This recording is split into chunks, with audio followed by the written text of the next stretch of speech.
Yes breaking news చూస్తున్నాం. దేశంలో మళ్లీ లాక్డౌన్ తరహా పరిస్థితులు తలెత్తుతున్నాయి. మిడిల్ ఈస్ట్ యుద్ధ నేపథ్యంలో భారత్ తీవ్ర సంక్షోభాన్ని ఎదుర్కొంటా ఉంది. ప్రపంచవ్యాప్తంగా కూడా చమురు సరఫరా ఆందోళనలు నెలకొంటున్న వేళ భారత్లో ఇంధన వినియోగాన్ని తగ్గించుకునేందుకైతే ప్రధాని మోదీ కీలక పిలుపునిచ్చారు. మరి వర్క్ ఫ్రం హోమ్ పిలుపుపైన అయితే హైదరాబాద్ ఐటీ రంగంలో చర్చకు దారితీసింది.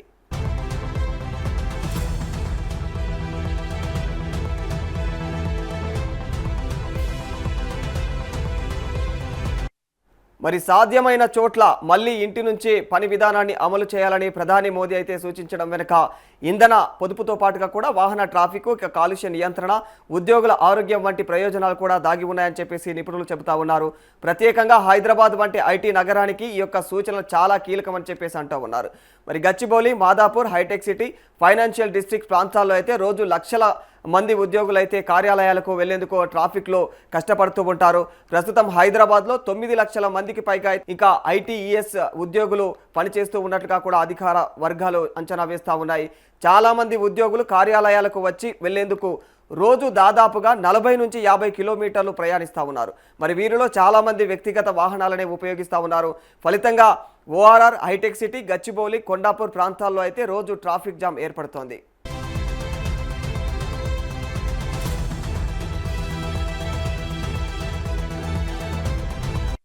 హైదరాబాద్లోని 9 లక్షల మంది ఐటీ ఉద్యోగుల్లో కనీసం 4,50,000 మంది వాహనానికైతే 3 రోజులు ఇంటి నుంచే పనిచేస్తూ ఉన్నారు. మరి రోజుకు దాదాపుగా 2,70,00,000 కిలోమీటర్ల ప్రయాణాలు అయితే తగ్గే అవకాశం ఉందని చెప్పేసి ఒక అంచనా. మరి ద్విచక్ర వాహనాలు సగటున లీటర్కు 35 కిలోమీటర్లు, కార్లు 15 కిలోమీటర్ల మైలేజ్ ఇస్తాయని చెప్పేసి అంచనా వేసినా కూడా సగటున 25 కిలోమీటర్లు అవుతుంది. మరి ఈ లెక్కన 4,50,000 మంది ఒకరోజు ఇంటి నుంచి అయితే పనిచేస్తే దాదాపుగా 10,80,000 లీటర్లు అయితే పెట్రోల్ అయితే ఆదా అవుతుందని తెలుస్తూ ఉంది. ప్రస్తుతం హైదరాబాద్లో పెట్రోల్ ధర లీటర్కు ₹107.05 అయితే ఉన్నందునైతే మరి ఇది రోజుకు సుమారుగా 11,60,00,000 ఇంధన ఆదాకు అయితే సమానం అని చెప్పేసి తెలుస్తూ ఉంది. మరి ఏదైతే వారానికి 3 రోజులు ఇంటి నుంచి పనిచేస్తే మాత్రం నెలకు దాదాపుగా 140 కోట్ల విలువైనటువంటి ఇంధనం ఆదా అవుతుందని చెప్పేసి కూడా అంచనా వేస్తున్నారు. అన్ని రాష్ట్రాలు ఈ యొక్క విధానాన్ని అమలు చేస్తే విదేశీ మారకం ఆదాతో పాటుగా ఇంకా రూపాయి కూడా బలపడుతుందని చెప్పేసి ఆర్థికవేత్తలు కూడా అంచనా వేస్తూ ఉన్నారు.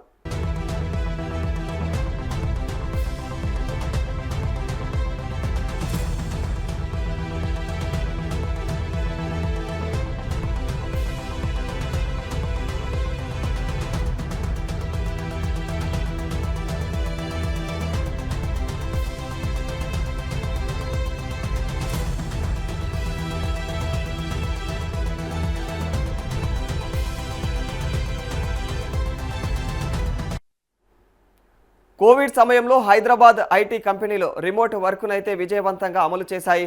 మరి ఇంటి నుంచి పనిచేసినప్పటికీ కూడా గ్లోబల్ ప్రాజెక్టులు, క్లయింట్ సర్వీసులు, వ్యాపార కార్యకలాపాలు అయితే ఎక్కడా కూడా ఆగలేదు. దీంతో కార్యాలయంలో కూర్చోవడమే ఉత్పాదకత కాదు అని చెప్పేసి అయితే భావన బలపడింది. మరి తాజాగా ఆ అంశాన్ని నాసిక్కు చెందినటువంటి ఓ ఐటీ ఉద్యోగుల సంఘం కేంద్ర కార్మిక శాఖ మంత్రి అయినటువంటి మన్సుఖ్ మాండవీయన్కు కూడా రాసినటువంటి లేఖలో ప్రస్తావించారు.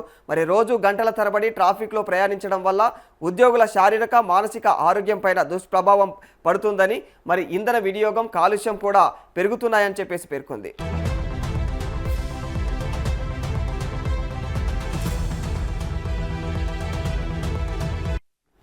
ఉద్యోగులకు వర్క్ ఫ్రం హోమ్ అమలు చేసేందుకు హైదరాబాద్లోని పలు ఐటీ కంపెనీలు సిద్ధంగా లేవని తెలుస్తోంది. మళ్ళీ ఇంటి నుంచి పని అంటే తాము సంక్షోభంలో పడిపోతామని చెప్పేసి కూడా చిన్న ఐటీ సంస్థలు అంటూ ఉన్నాయి. మరి మధ్య తరహా సంస్థలు మాత్రం ప్రభుత్వం ఎలాంటి ఆదేశం ఇవ్వకుండానే ఈ యొక్క చర్చ అనవసరం అని చెప్పేసి పేర్కొంటా ఉన్నాయి. మరి పెద్ద సంస్థల ప్రతినిధులు ఇప్పటికే తాము హైబ్రిడ్ పని విధానం అయితే అనుసరిస్తున్నామని, మరి అదే కొనసాగిస్తామని అయితే చెబుతా ఉన్నారు.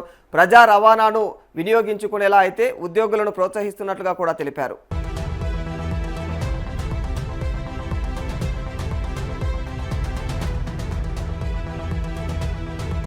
ప్రధాని సూచన బాగానే ఉన్నా అది ఎవరి ప్రయోజనాలను పనంగా పెట్టి అన్నదే ప్రశ్న అని చెప్పేసి మైండ్ స్పేస్లో ఉన్నటువంటి ఒక ఐటీ సంస్థ ప్రతినిధి ప్రశ్నించారు. కోవిడ్ తర్వాత ఉద్యోగులను తిరిగి ఆఫీసులకు రప్పించి కార్యకలాపాలను గాడిలో పెట్టడానికి 3-4 ఏళ్లు పట్టిందని, మళ్ళీ వర్క్ ఫ్రం హోమ్ అంటే తట్టుకోవడం కష్టమని చెప్పేసి మరో సంస్థ ప్రతినిధి కూడా తెలియజేశారు. మరి ఇప్పటికే హైబ్రిడ్ మోడల్ నడుస్తోందని, కావాలనుకున్న వారైతే దానిని వాడుకుంటున్నారని చెప్పేసి కూడా ఒక ఐటీ సంస్థలో హెచ్ఆర్ బృందం సభ్యుడైనటువంటి రామ్ తెలిపారు.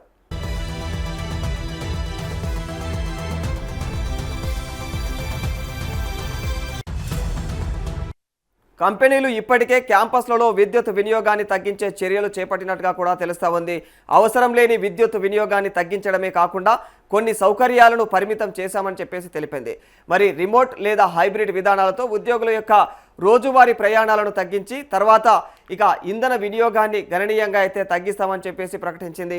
మరి హైదరాబాద్, బెంగళూరు, పూణే, చెన్నై, గురుగ్రామ్ లాంటి ఐటీ హబ్లలో లక్షల మంది ఉద్యోగులైతే రోజు వ్యక్తిగత వాహనాల్లో ప్రయాణిస్తుండడంతో భారీ స్థాయిలో అయితే పెట్రోల్, డీజిల్ వినియోగం జరుగుతూ ఉంది.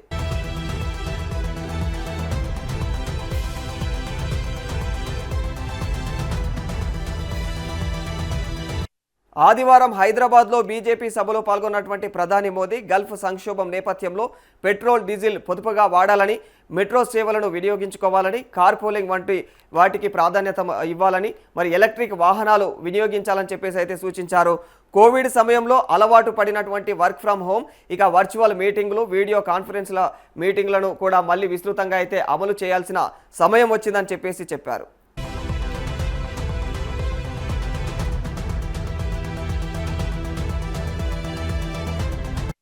2020లో కోవిడ్ సమస్య వచ్చినప్పుడు మొత్తం ఐటీ రంగం వర్క్ ఫ్రమ్ హోమ్కి అయితే మారింది.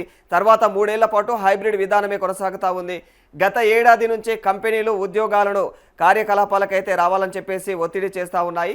మరి తాజాగా గల్ఫ్ సంక్షోభం నేపథ్యంలో రవాణా వ్యయాలు పెరుగుతూ ఉన్నటువంటి తరుణంలో కంపెనీలు అయితే మరోమారు వర్క్ ఫ్రమ్ హోమ్ వైపు అయితే మొగ్గు చూపుతూ ఉన్నాయి. భారీ ఏదైతే క్యాంపస్లు ఉన్నాయో భారీ క్యాంపస్లు నిర్వహించే కంపెనీలు విద్యుత్, డీజిల్ జనరేటర్ వినియోగం, ఇక ఉద్యోగుల యొక్క ట్రాన్స్పోర్ట్ ఖర్చులను కూడా తగ్గించే ప్రయత్నం అయితే చేస్తూ ఉన్నాయి. ప్రభుత్వం పెట్రోల్, డీజిల్ ధరలు దశల వారీగా పెంచేందుకైతే సిద్ధమైనటువంటి నేపథ్యంలో కంపెనీలకు రవాణా ఛార్జీలు భారీగా పెరగడం ఖాయంగా కనిపిస్తూ ఉంది. మరి ఈ నేపథ్యంలో వర్క్ ఫ్రమ్ హోమ్ దిశగా అయితే కంపెనీలు కదలడం ఖాయంగా కనిపిస్తోంది.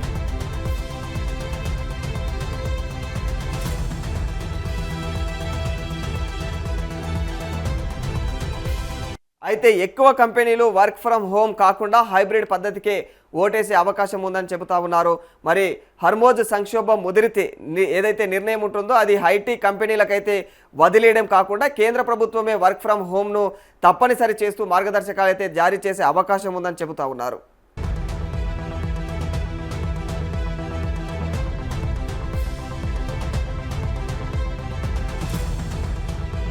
అవకాశం ఉన్న ప్రతి చోట వర్క్ ఫ్రమ్ హోమ్ తప్పనిసరి చేయాలని ఐటీ ఉద్యోగుల సంఘమైనటువంటి నాసెంట్ ఇన్ఫర్మేషన్ టెక్నాలజీ ఎంప్లాయీస్ సేనేట్ కేంద్ర ప్రభుత్వానికి అయితే విజ్ఞప్తి చేసింది. మరి ఈ మేరకు ఐటీఈఎస్ కంపెనీలకు కేంద్రం అధికారిక సలహా జారీ చేయాలని చెప్పేసి కూడా ఉద్యోగ సంఘం కోరింది.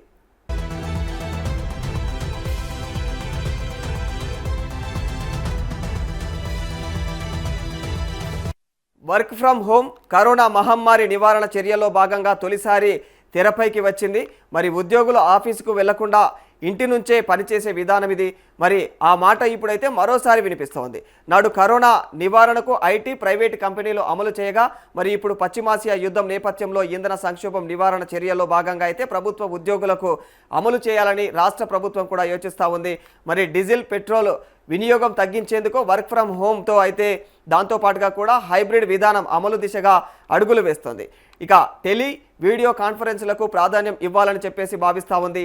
డీజిల్, పెట్రోల్ వినియోగం తగ్గిద్దామని చెప్పేసి అయితే ప్రజలకు సీఎం చంద్రబాబు పిలుపునివ్వడంతో పాటుగా కూడా స్వయంగా ఆచరణాత్మకమైనటువంటి నిర్ణయం కూడా తీసుకున్నారు.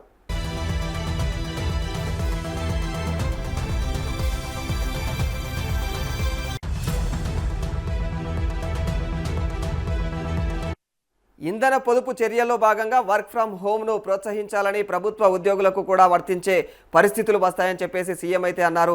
మరి ఈ నేపథ్యంలో ప్రభుత్వ ఉద్యోగులకు వర్క్ ఫ్రమ్ హోమ్ను అమలు చేయాలని చెప్పేసి ప్రభుత్వం యోచిస్తున్నట్టు అయితే అధికారిక వర్గాలు తెలిపాయి. మరి దీనిపైన మార్గదర్శకాలను రూపొందించాల్సి ఉంటుందని చెప్పేసి కూడా చెబుతా ఉన్నారు.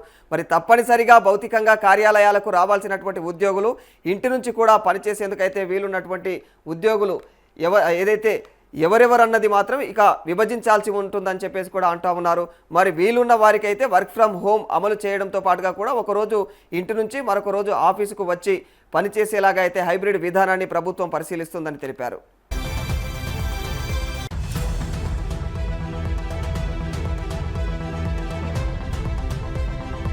టెలికాన్ఫరెన్స్, వీడియో కాన్ఫరెన్స్లకు ప్రభుత్వం ప్రాధాన్యత ఇవ్వడం వల్ల అధికారులు ఇక కార్యాలయాలకైతే రావాల్సిన అవసరం ఉండదని, మరి దీంతో ఇంధన వినియోగం తగ్గుతుందని చెప్పేసి కూడా అభిప్రాయపడ్డారు. గురువారం జరిగే కేబినెట్ భేటీలో కూడా పొదుపు అంశాలు, వర్క్ ఫ్రమ్ హోమ్ పైన కూడా చర్చించిన తర్వాత 1-2 రోజుల్లో ప్రభుత్వ ఏదైతే విధి విధానం పైన కూడా నిర్ణయం ప్రకటించే అవకాశం ఉందని చెప్పేసి కూడా అధికారులు తెలిపారు.